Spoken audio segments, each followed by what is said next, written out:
Hello guys, இன்னைக்கு நம்ம சேனல்ல உளுந்து வச்சு பர்ஃபி எப்படி செய்யலாம்னு பார்க்கலாமா? ஃபர்ஸ்ட் அது செய்யறதுக்கு ஒரு கடாயில 1 கப் உளுந்து சேர்த்துக்கோங்க.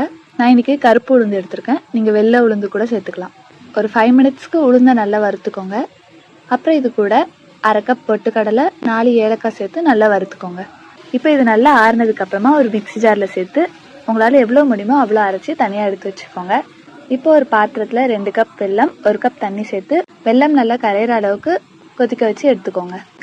இப்போ ஒரு கடாயில 1/4 கப் நெய் ஊற்றிக்கோங்க. நெய் லைட்டாக சூடானதுக்கு அப்புறமா நம்ம அரைச்சி வச்சிருக்க உளுந்து பவுடரை உள்ள சேர்த்து நல்லா மிக்ஸ் பண்ணிக்கோங்க. இப்போ இது கூட நம்ம கரைச்சி வச்சிருக்க வெள்ளத்தை உள்ள சேர்த்து நல்லா மிக்ஸ் பண்ணிக்கோங்க. ஒரு 5 மினிட்ஸ்லேயே நல்லா கெட்டியாக ஆரம்பிச்சிடும். இந்த ஸ்டேஜில் இது கூட 2 ஸ்பூன் நெய் ஊற்றி நல்லா மிக்ஸ் பண்ணுங்க. இது நல்லா கெட்டியானதுக்கு அப்புறமா ஒரு பிளேட்ல நெய் தடவி இதை அதில் ஊற்றி வச்சிருங்க. இது நல்லா ஆறுனதுக்கு அப்புறமா உங்களுக்கு பிடிச்சமான ஷேப்ல கட் பண்ணிக்கோங்க. அவ்வளோதான், உளுந்து வச்சு சிம்பிள் அண்ட் ஹெல்த்தியாக ஒரு ஸ்நாக்ஸ் ரெடி பண்ணியிருக்கோம். இதை ட்ரை பண்ணி பார்த்துட்டு எப்படி இருக்குன்னு உங்கள் ஃபீட்பேக்கை கமெண்ட்டில் சொல்லுங்கள். தேங்க்ஸ் ஃபார் வாட்சிங்.